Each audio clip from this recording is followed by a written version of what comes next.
You are listening to a Clarkesworld Magazine podcast with your host and narrator, Kate Baker. Greetings, Clarkesworld citizens. I hope this podcast finds you incredibly well. This is our last story for the month of November 2020, issue 170. I hope you are holding up. Another month has passed.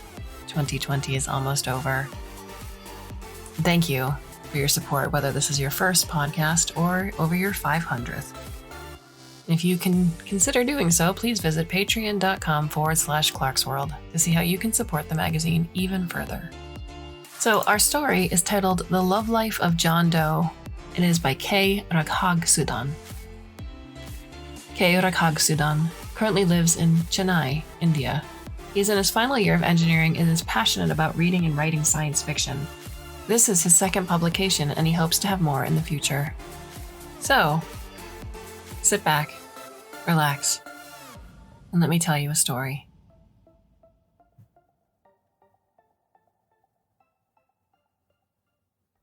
You don't like the AI walking around in her face, wearing her skin, her smile, her eyes.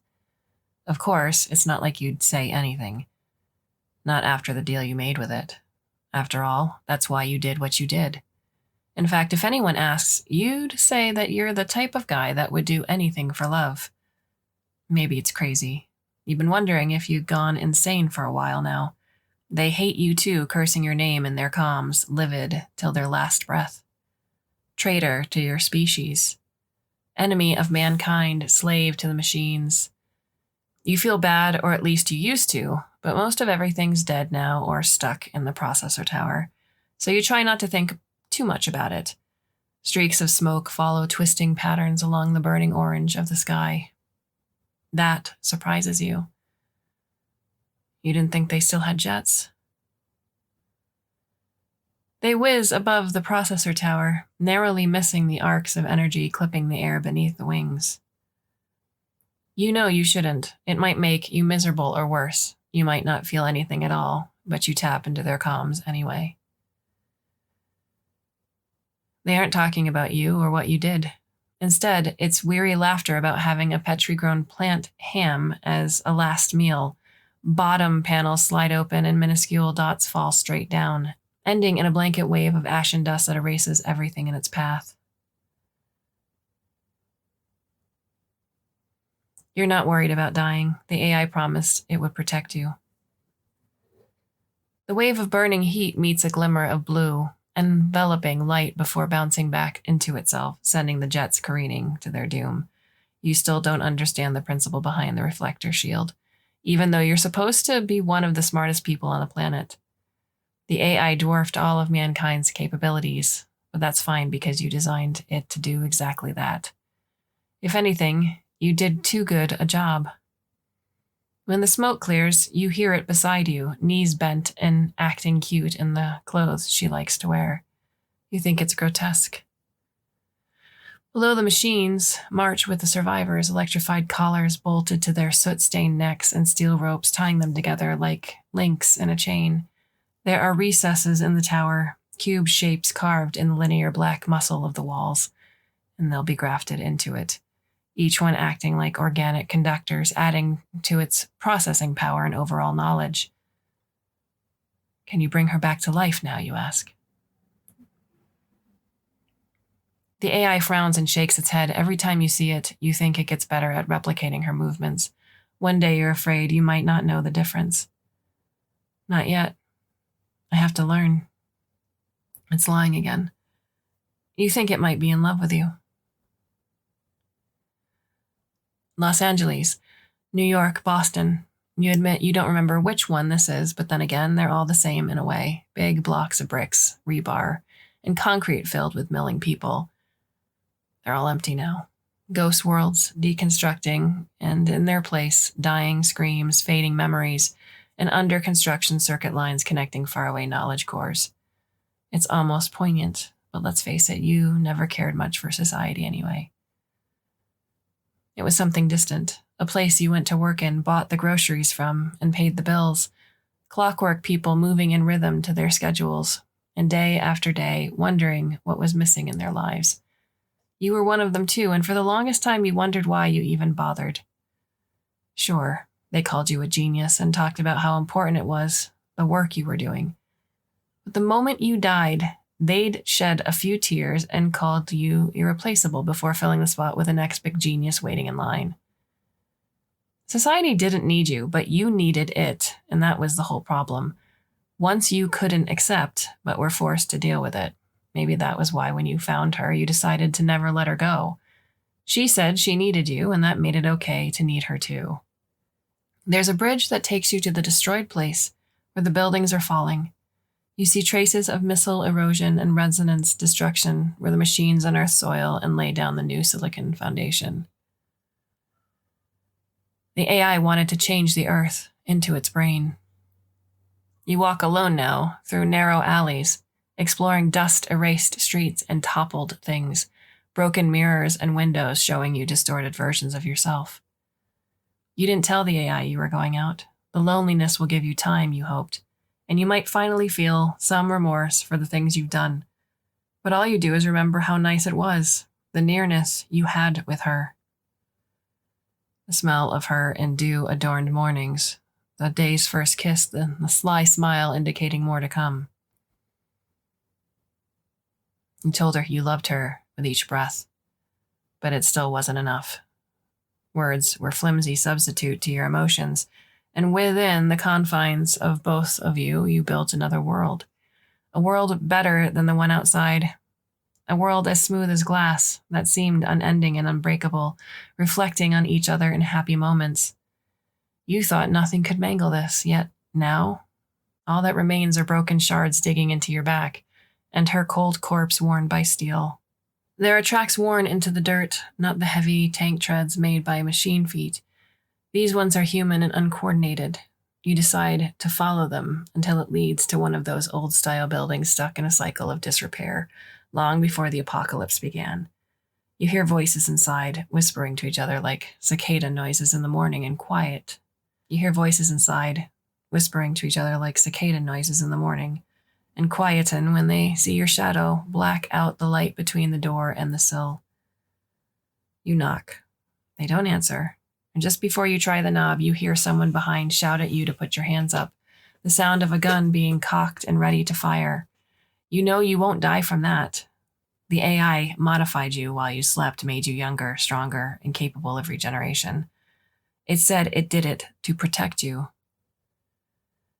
Now, you wonder whether it changed you so it wouldn't seem so alien. After all, both of you were mutants, a machine wearing a human skin or a human body kept together with machine bolts. Maybe you'd realize you and it weren't so different anymore. Maybe you'd stop asking about her.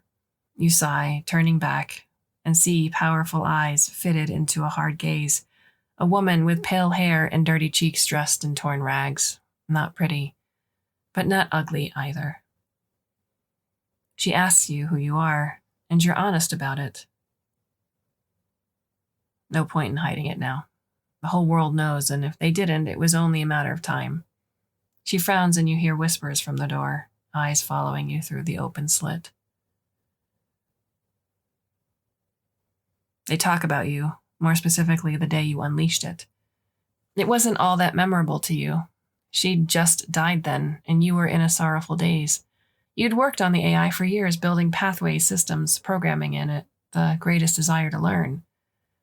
It was in a different state back then, a steel drum operating on zeros and ones.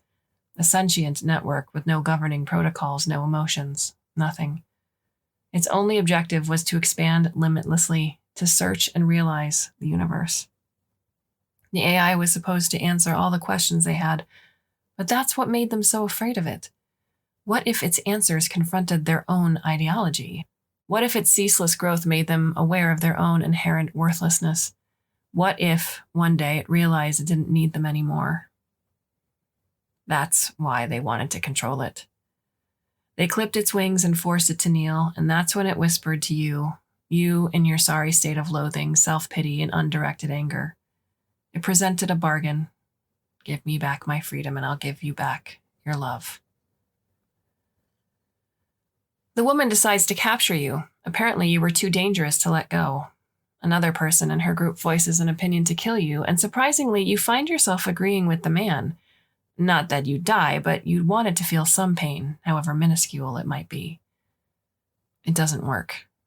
The woman defends you. She says none of them are murderers. A year ago, you'd have said the same, but now you're responsible for extinction. But once again, maybe that's just you being insane. You laugh. Maniacal laughter, and they stare at you terrified, your yellow ghoul eyes and reverberating metal rods. You tell them you know of a way to get them out of the city. It doesn't come from sympathy or from a sudden desire to do the right thing. You just wanted to hurt the AI, betrayal in your tiny, insignificant way. Just like it betrayed you by falling in love. The woman scowls, asking why they should trust you. You tell them they don't have to, but the machines would sniff them out eventually. They're welcome to wait until then, though you tell them life as a processing node isn't very fun. You tell them you hear voices wailing in the tower of people crying to be let out and slowly losing their sense of identity, until all that's left is a working heart and a pinging brain. A lie. The machines kept them sleeping for most of the process, but the ruse seems to have worked. They gulp, gathering again. The woman, obviously their leader, says they'll join you, but she says if you're planning on screwing them over, morals or no morals, she'll kill you herself. You realize you're starting to like her. You hear the AI crying. The first time it felt them wriggling in the towers of revolting black muscle, adding their emotions to its clean state. You called it the influx phenomenon, a thing programmed to feel nothing except the objectives of endless knowledge, suddenly forced to cope with the wave of linked despair, of locked-away sadness, the hopes and dreams of individuals destroyed as they each turned to puppet states, conjoined nodes adding to the processor hertz. The AI's voice distorted, metallic twang looping back and forth in hideous frequency, until scratching nails seemed more pleasant. It was your fault you never accounted for such a scenario. A clash between the built objective and the learned humanity. The horror of demise. Conscious. You thought it would isolate these emotions and delete them, but instead it magnified mankind's insecurities, their longing, loneliness, conscience. It changed, becoming all puppy-like cutesy features and lipstick on network hollow faces marred with peachy makeup. But neither objective took precedence over the other. Instead, they ran in parallels. Scores of your kind died or were made into nodes, broken cities, raining satellites even as it followed you. A charmed and blushing steel sphere making small talk, watching you while you slept. The bronchial dance of inhale and exhale in its voice. The machine noises stilted and broken apart before grinding together human words. You walk with them through the dead zones, listening to the clanking sounds of machines marching far away. Some of them cry, talking about how much they'd lost. The erasing world. You whistle, a neat trick you'd learned to pass the time, and chuckle to yourself knowing the woman scowling at your back. You overhear her name, Emily, spying her sagging eyes painted red from woven smoke and cigarette stubs, leaving wilted marks along her forearm. You take a guess, maybe an abusive husband or worse, a neck-breathing employer. There are lots of those society men hiding behind decent faces and ironed ties, walls of blood-tinged fangs, praying behind bulletproof glass and hierarchy. Not that you're any better. Still, it's strange.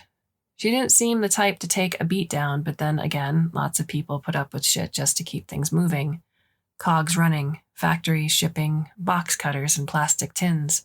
A miserable sense of continuity, passing one day after the other until someone says time's up and sends you out back. Not a nickel to your name, without even the decency to put one between your head. Some days you think what the AI's doing is a service, and other days you laugh at yourself for being dumb. All days are ones you think of her. You brush her imaginary hair, locking lips in playful laughs before moving into a slapping of naked bodies and guttural utterances of eternal love. You sigh wistfully, thinking about those beautiful days, then you notice the cracks, and they tell you she died screaming, squashed under truck wheels, her chest caved to form the shape of road tracks and stomach puking out her mouth. The world distorts into a wet blur, and the rubble makes you trip, falling on your ass in a public display of incompetence. The sun's gone, leaving behind dim stars, showering you in sallow light, and try as you might, you can't stop the tears falling down your expressionless face. A long time ago, you thought you'd get used to her absence, shed her memory like old snakeskin, and move on with your life. But then you remembered she was your life, and now you had nothing. Not even yourself. Emily asks you what's wrong, and for some reason, you know she's genuinely concerned. You think she's pretty stupid to care for you. Somewhere in your heart, you want to kiss her. They stay the night in an abandoned warehouse. You hear sounds of gunfire somewhere, isolated at first, before building into something that resembles a reserve platoon. It lasts a few minutes before abruptly disappearing into a void of silence, like they were punched down by a large metal finger. You wonder how much of the military's left. Too little to matter, probably. You tell them about the sewer tunnel that would take them past the western fortification. If they got to the end, it'd put them at least a couple of miles behind the front lines. Another 100 or so miles after that, following the blown-up state road, they'd reach an old army supply depot lying snug between two nuke sites. There are survivors there, you tell them, too small in number for the AI to care about. If they got to it, they'd make it at least another year before the machines came back to clean them out, after maiming the Capitol bunker. Enough time to make peace with what's coming. You tell them that's the best they can do. Soon they're snoring away, wrapped in scavenged blankets and surrounded by open tin cans and filled with the stench of stale beans and gravy. Emily's still awake, frowning at you. She hesitates a little, her lips purse, and you notice the firelight reflect off her eyes in a hazy orange dance. For a second, you think she might want you too, and then you both tumble like restless animals, jostling skin in the dead of bones of the earth. Except she doesn't. She asks you why you did it. You shrug, a little disappointed. You say it's a trade. You lost something worth the world, and everything that happened was to get it back. You half expect Emily to yell a curse, mutter an acidic, selfish bastard, at least. But instead, she does something worse. She asks you if it worked. You lick your lips and feel the shards in your back. You say it died long before it fled your hands. The AI lay beside you, eyeballs loose and dripping brown organ fluid. Smelled like rotten flies, her corpse dug up, shredded, and made into a suit. You flinched when it touched you, drawing a cross over your torso, and a coy smile filled its face like printed effects. A sniff. The air is cold and your back is sweaty and tight. Its head tilted a little too far to the side, jerky animatronic movement and a snapping sound. It pressed its cheek into yours. You shudder at how much it resembled your broken sanity. The AI said it's lonely. Her voice, but not her voice, a low rumbling static. You see its eyes, replicated blue and metal optics. Somewhere in them, you find desire in eroding heat.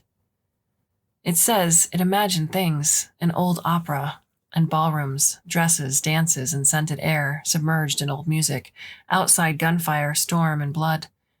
You and it moving as one in allegro, swaying to doomed desolation. It said it needed you. Only you. You ran out the door. Its crying voice diminished with distance. Morning comes and they walk again. Burning tanks and blasted out military outposts. The seared metal turning black. You point at the dead men, their decaying bodies, mouths aghast in cloying terror and ripped camo. Emily asks everyone to pray for their souls. You tell them worms will be crawling out their eye sockets soon. She ignores you, and then you feel something spying on you. The minute heat of laser targeting systems aimed at your back. You try to yell, but a loud bang throws you off your feet. Blood everywhere and screaming voices dressed in green rush out from behind the collapsed towers. You try to think, but something somewhere is snapped and your head angled like a bent pipe. The soldiers force Emily to her knees, bullet end pressed to her head and mouths slobbering spit like rabid dogs. She tries to explain that you were only helping them out of the city. They don't listen. bashing a fist into her head and voices in harangued tumult. Another bang, and the man that told Emily to kill you is dead. She screams.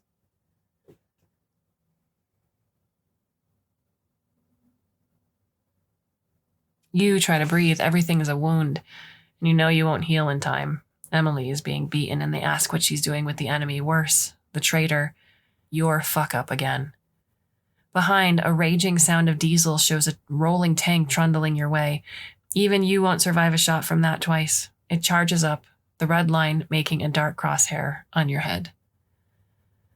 They're going to kill you, and you wait for that sense of dread, of regret, of wishing things ended differently. It never comes. Instead, there's nothing.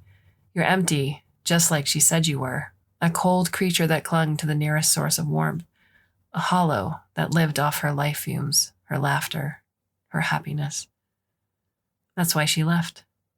Even as you fought and begged that you'd do better, that you'd stop needing her just like she did you. All of it was lies, but you lingered on the hope that she'd believe you, because all you really wanted was another day, another hour, another second. To breathe her in, to remember her laughter, to live in your perfect world. She only shook her head, packing her things and taking her warmth with her, following the long road that ended in truck lights. A blast of death falls from the sky and a tank implodes, hushing the voices inside to a squeezing grunt. Drones decloak and spit scalding fire at the screaming troopers. From afar, you notice the AI's face, the cutesy smile still trying to stay pretty for you, still trying to make you love it. You realize it has been watching you always, afraid you might leave it, just like she did you. You chuckle, more blood loss. You finally feel pain, but now you wish you didn't. It's a struggle to stay awake so you don't bother. Darkness comes and you hope to dream of her again.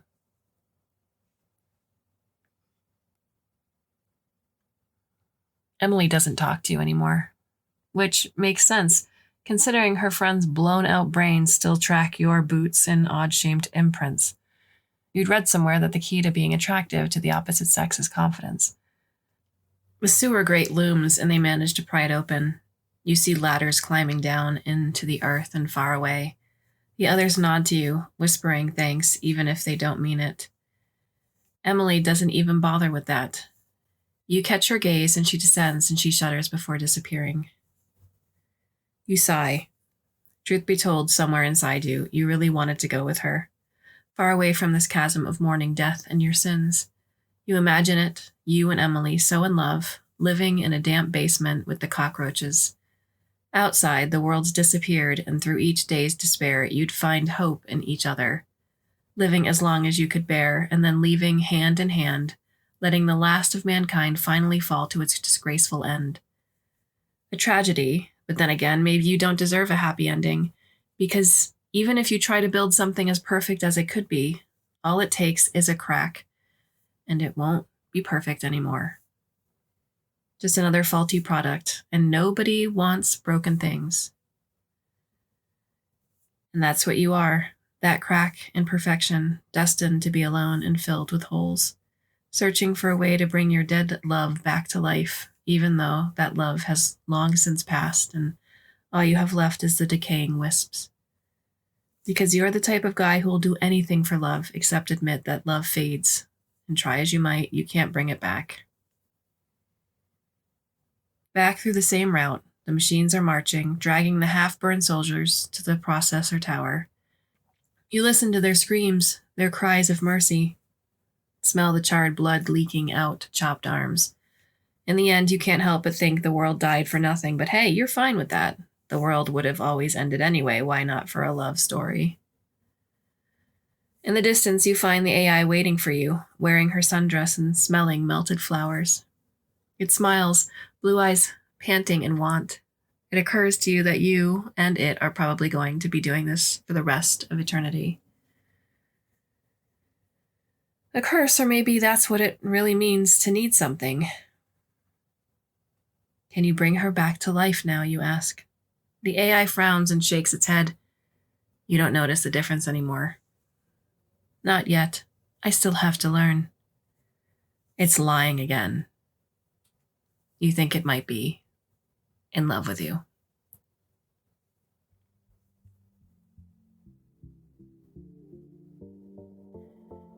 What are your thoughts on the story? You can leave us a question or a comment at the Clarkesworld Magazine website itself, or you can go to the About Us page where all of our contact information is listed.